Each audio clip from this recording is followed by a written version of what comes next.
Welcome to On the Brink Radio, broadcast number 223. This is Jeff Phillips Weffersonian. I'm recording this show from the top of Totoko Okahokura. It's a little island or a large rock at the south end of Arafara Beach here on Aotea, Great Barrier Island, New Zealand. It's the afternoon of the 9th of November, Thursday, 2017, about 6 p.m. This show is in honor of my beautiful friends, the whales and dolphins, and the name that I've learned how to say in Maori for how I feel about Aotea, this island, a sacred place of guidance from the whales and dolphins. He wahi tapu, wahi arahi mai, inya tohora megnya aihi.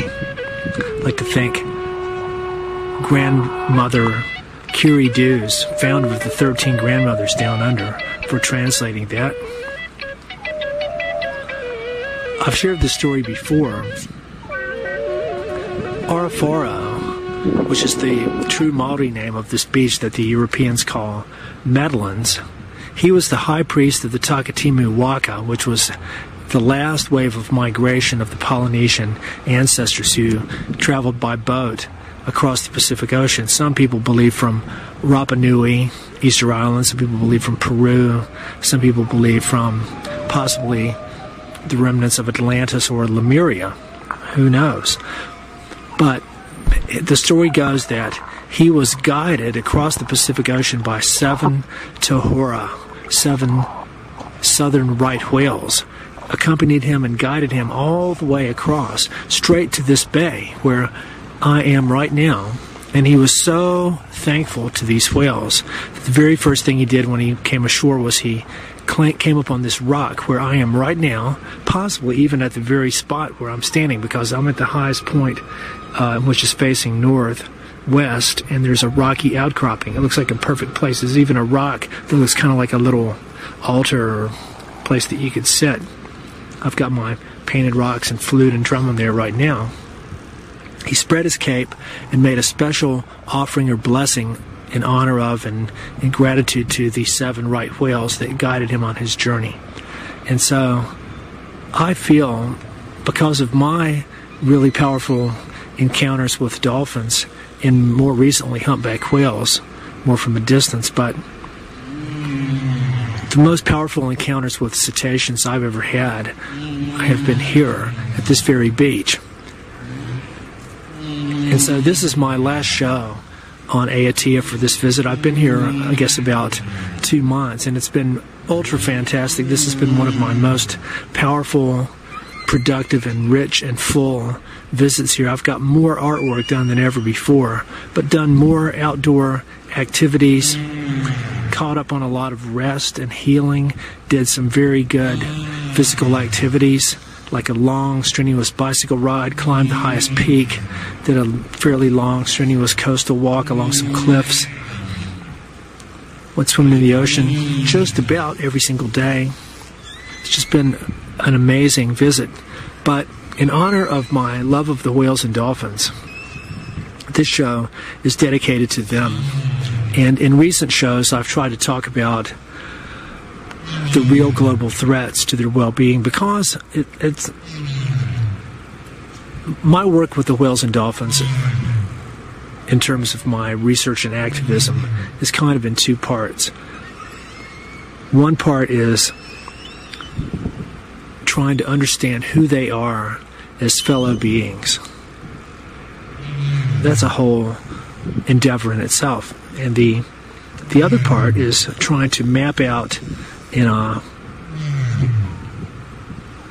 acutely critical, full spectrum way of determining and analyzing and explicating what the real global threats to their well-being are, which many of these threats would apply to any life forms that live in the ocean.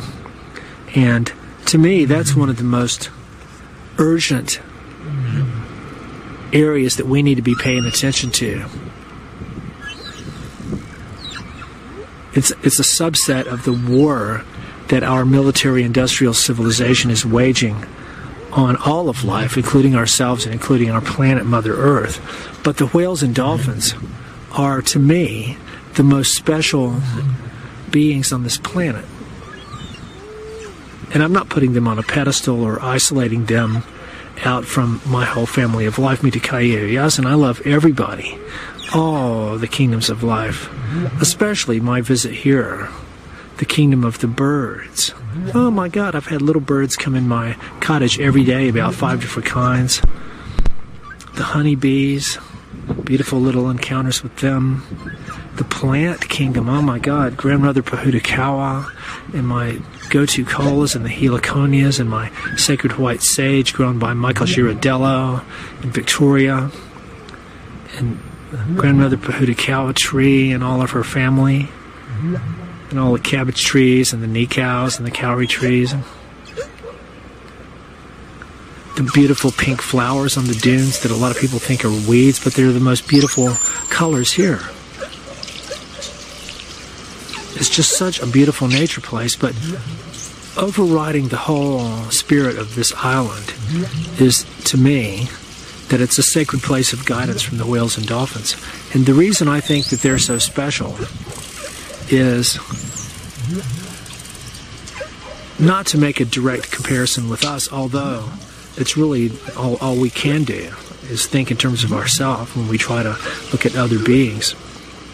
But from what we know, they've been on this planet, Mother Earth, a lot longer than we have, having returned to the ocean from living on land for a long time, 30 million years ago.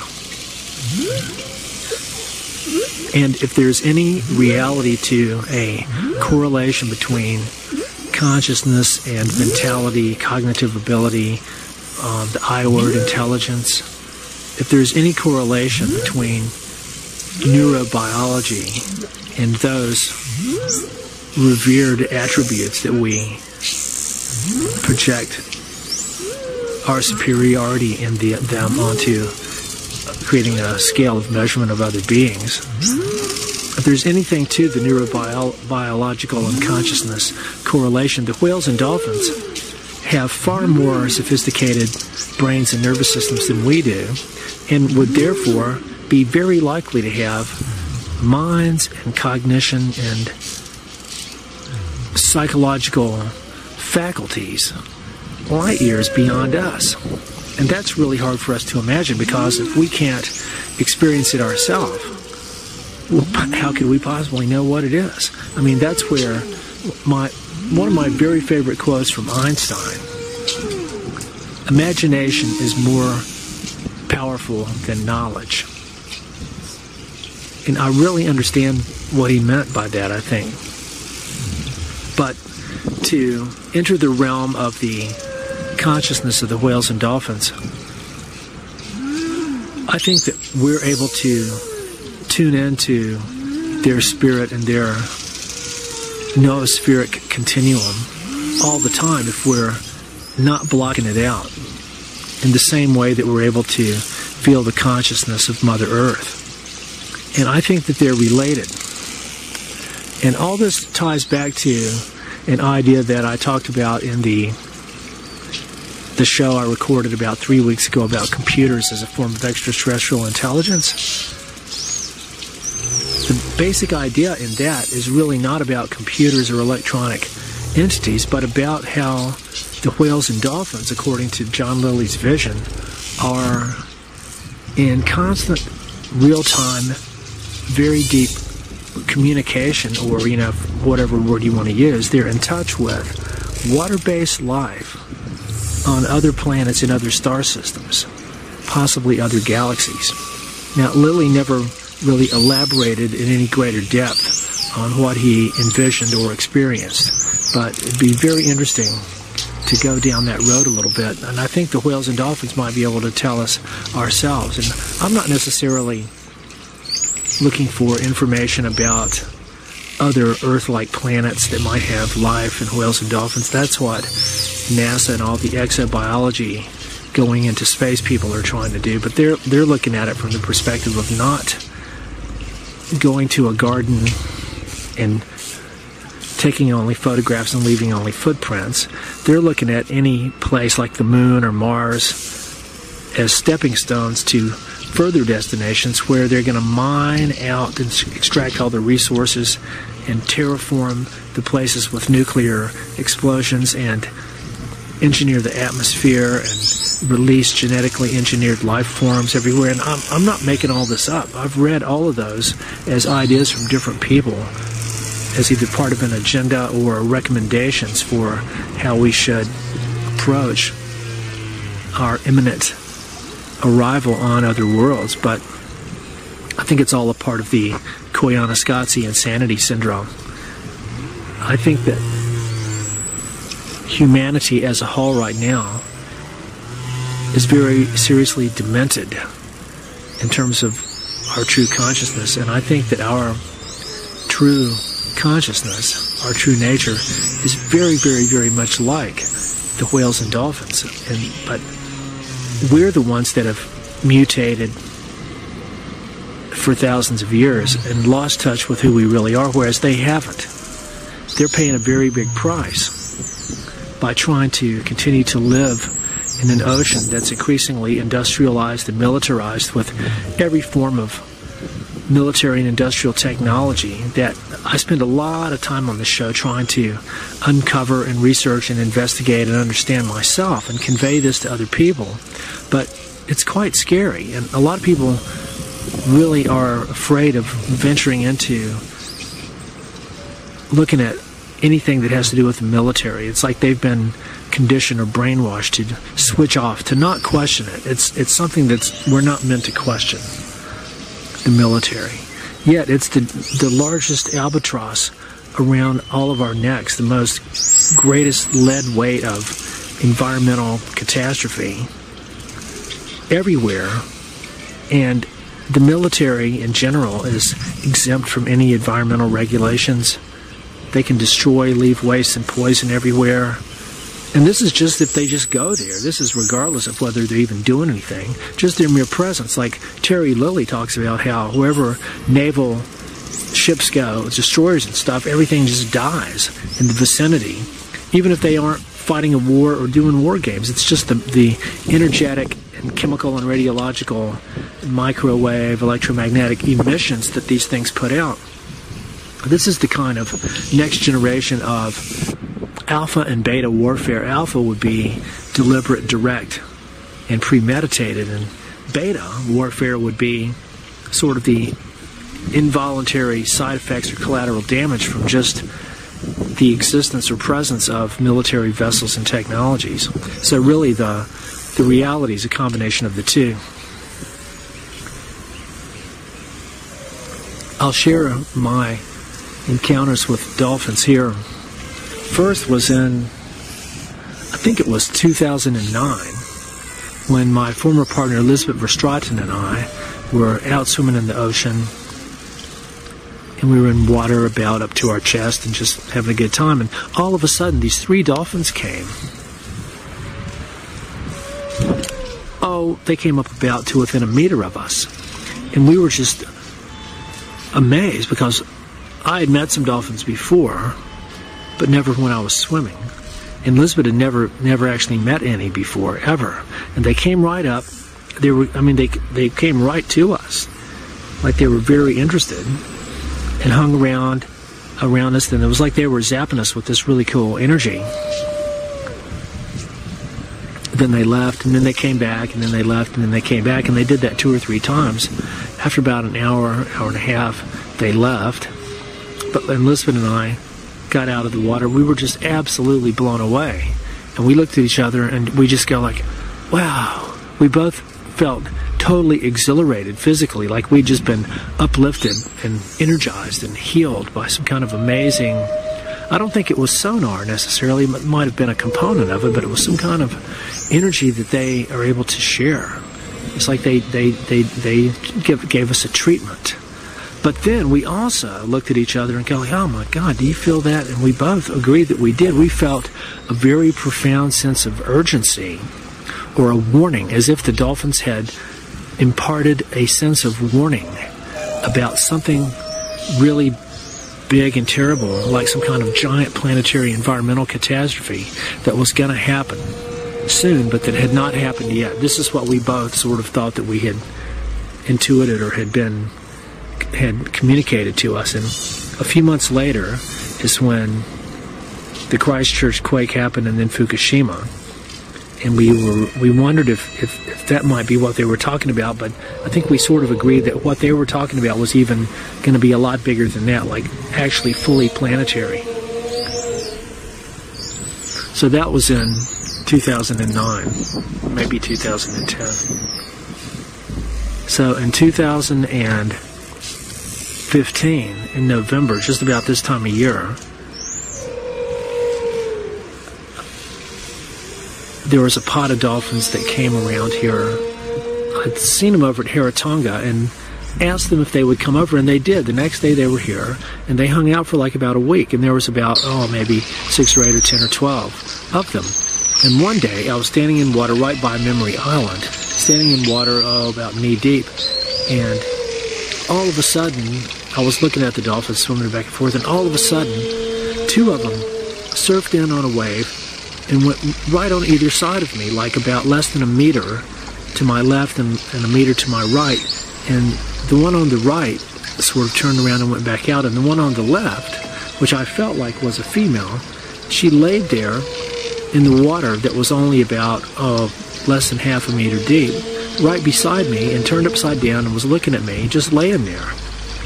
And the beautiful sunlight shining down, and the awesome shape of her body, so streamlined, and just, I'll just never forget that image. And she stayed there for like, I don't know, 30 seconds or so, and I just didn't try to touch her or anything like that, but I was absolutely blown away. It was just a gift of beauty. And then I went back to my art table, and I painted a t-shirt where I just painted the shape of the dolphins on a white t-shirt from my friend Peggy Ann Garlick. But that shape was just so beautiful and graceful, but the shape of that dolphin went right into the t-shirt.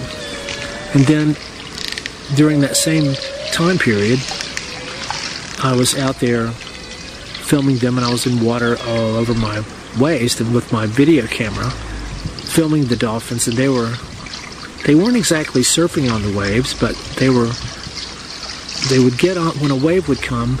They would get on top of it, and then they would shoot sideways down through the wave, as if the wave was a tube, only under the water, not like a surfer would do, but they would shoot down through the wave itself, through the water, but so fast, just for a split second, a couple of seconds, they would just accelerate to, oh my God, you couldn't believe how fast, and they just kept doing that like it was just this fun exercise. I got video footage of that somewhere, and on that morning,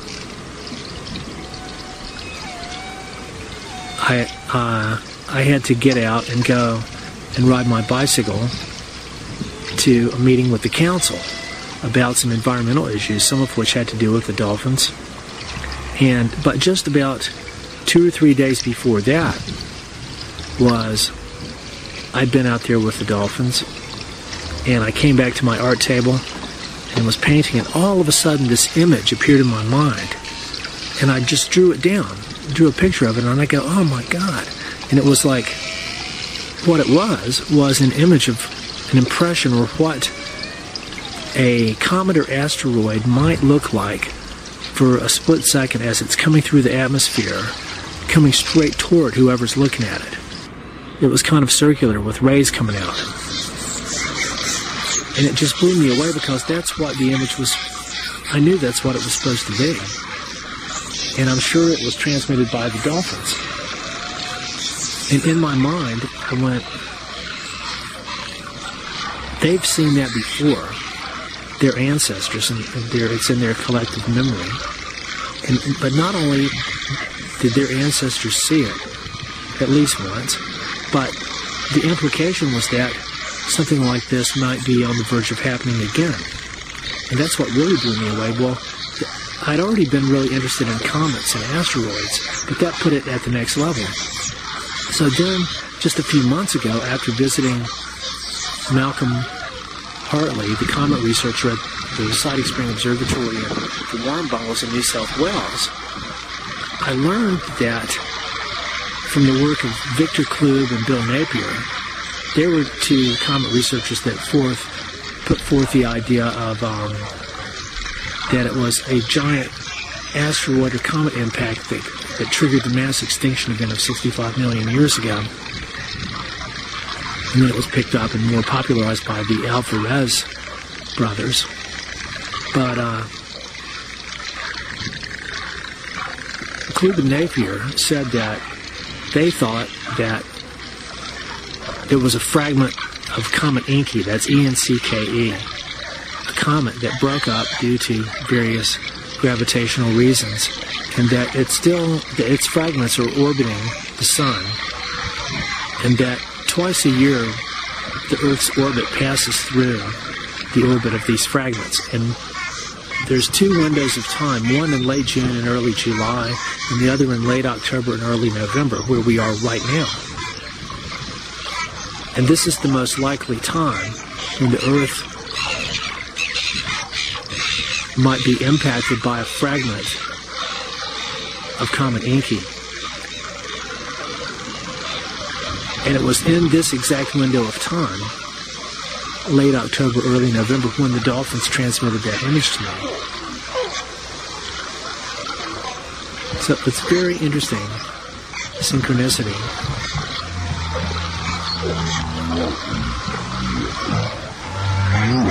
I think the whales and dolphins,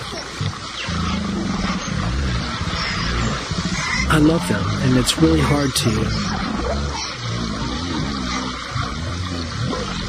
imagine what it would be like to be them. But they don't talk. They communicate. They use sound, but they don't use language. And a big part of my work with them, it's not really about them, but it's about us. It's about the limits of our own understanding, the beliefs and attitudes that we have that stand in the way of the true understanding. The fact that we're living in a totally artificial military-industrial civilization that, by its very nature, is rooted in war on the earth and life. And people just don't understand that. And so, when I was working with Dr. John Lilly's Dolphin Communication Group back in 1980-81, my main interest was in using music as a form of communication. And I was working on some really cool projects. And I'll never forget, though, the time they let me go there. Joe and Rosie, their dolphins that came to visit, had only been there about a month. And they invited me over to the lab to swim with them, and I was able to play some recorded music to them through the underwater computer system that changed the frequency range of sound from our range into theirs and vice versa in real time, so that they could actually hear the sounds that we made in a way that was more approximate to how it would sound to us, and vice versa. I mean, there's no way to really know what anything sounds like to somebody else, especially of another species, but it was an attempt to bridge the physical communication barrier. But I was in the water, and they put the music on. It was some Pat Metheny from his White album, and some Ralph Towner Solstice from the first Solstice album from 1976, a song called Oceanus. And the Pat Metheny song was called San Lorenzo. And as soon as the music started playing, the dolphins, they had been kind of frolicking around and stuff, and as soon as the music started, they stopped what they were doing and just floated there. And they got this really amazing, blissful look in their eyes, as if they loved the music and like they could feel or hear it with their whole body. And I could kind of hear the music, kind of muffled because I was underwater. But that was just one of the coolest moments of my life. I knew how much that they loved the music, and they had probably never heard anything like that before. I might be the first person to play pre-recorded jazz music to whales and dolphins at their own frequency range underwater. It was a legendary moment. And so I was really interested in using music as a form of communication and working on some really cool projects until around the mid-90s, when it started really dawning on me the gravity of the war that we're waging on them. Acoustically, for example, And I went like, how is it possible for us to have a musical dialogue and musical exchanges with beings that we're doing our best to wage war on and making it almost impossible for them to live and have a normal life? So I sort of put all my musical projects on the back burner and devoted myself full time to exploring and understanding and creating awareness about the real global threats to the whales and dolphins, and that's where my work has focused ever since. And this show is an attempt to talk about the big picture that I'm really trying to convey in my series of Beyond films. That project has been on the back burner too for the past few months, especially since my Nikon camera got destroyed by the ocean in Tasmania back in February, and I'm busting my ass to try to get a new one. But the new one will shoot HD video, which will make it a very, very powerful tool. But I've got a couple of marine biologist friends that are going to let me use a lot of their underwater footage, and the soundtrack is going to be equally as important as anything that you see. But the films are going to be, there's probably going to be at least 7 or 8 of them, focusing on different aspects. And I was talking with my friends at Stranded No More just the other day. They were speculating on, people make really nice documentaries about whales, but they never make a documentary about stranded whales. They have made a film about captive whales. That's a big trendy area of focus, captivity. And they've made a film about the Cove, the dolphins being killed by the Japanese, and then you've got of course, the Sea Shepherd reality TV show of the battling the evil Japanese whalers, but that's about it. Then you've got a few docos that show underwater footage. But it's really bizarre because invariably, you're going to hear the narrator say, they're such beautiful animals. And they're such, now this is the one you always hear, they're magnificent creatures. Just absolutely magnificent. And then as soon as you hear those catchphrases, that probably somewhere in that sentence or in the next sentence or two, there's going to be some kind of connection with climate change.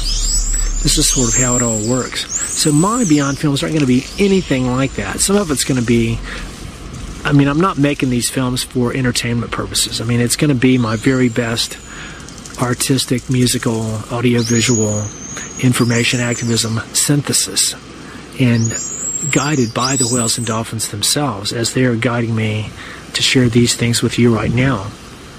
But I think of them as a true extraterrestrial intelligence. That has nothing to do with beings from space, except that we're in space. But terrestrial meaning from land. They don't live on land, so they're extraterrestrial. And I also think of them as the ultimate indigenous people.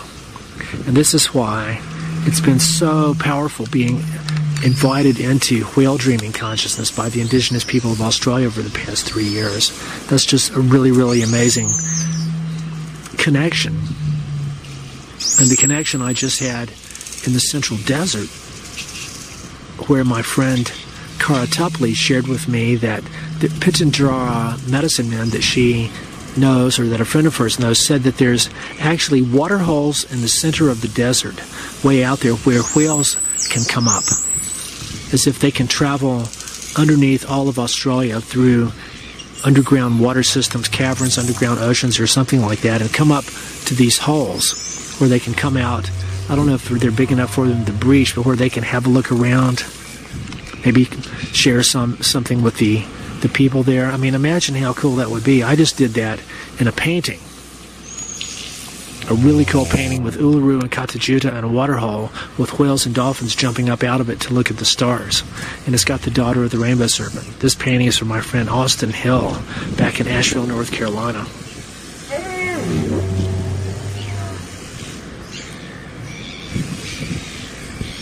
He wahi tapu, wahi arahi mai, Inya tahora megnya ai. A sacred place of guidance from the whales and dolphins. Well, I'm sad to be leaving Aotea. It's been a beautiful, powerful time here, but I'll be going to Auckland, then to the South Island for a month, and then back to Tasmania and to Australia, up the East Coast, and probably back to the Central Desert and paint some more murals at the YHA in Alice Springs there. But try to tune into the whales and dolphins. If you really love them, they know. They're trying to share their wisdom and knowledge with us all the time. It's really interesting speculating on the connection between the whales and dolphins' connection with water-based life here and on other planets, and the indigenous people of Australia, their connection with water-based life, and the ancient Dreamtime ancestors, and the maintenance of the life forms, and what all the sacred ceremonies of the Dreamtime, how they work and what they're about, and their art,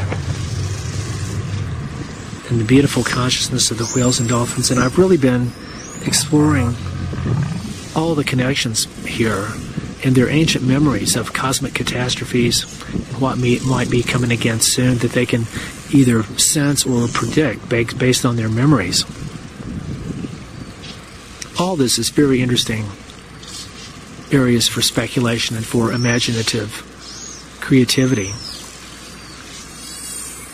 But I've come up with a sort of a mega hypothesis. It's called the Cetacean Karingi Lawler Lily Narber Velikovsky hypothesis, and I recorded a radio show about it. It's about the connection between the whales and dolphins, the visual art of the Central Desert people of Australia, for example, the Karingi group, my friends Kathleen Wallace and Serena Hayes, the work of Robert Lawler, who wrote Voices of the First Day, the work of John Lilly, who I've talked about at length, the work of Jeremy Narby, anthropologist and researcher, his books, The Cosmic Serpent, DNA and the Quest for Knowledge, and Intelligence in Nature, very essential reading. And Immanuel Velikovsky, the Mac Daddy of catastrophism.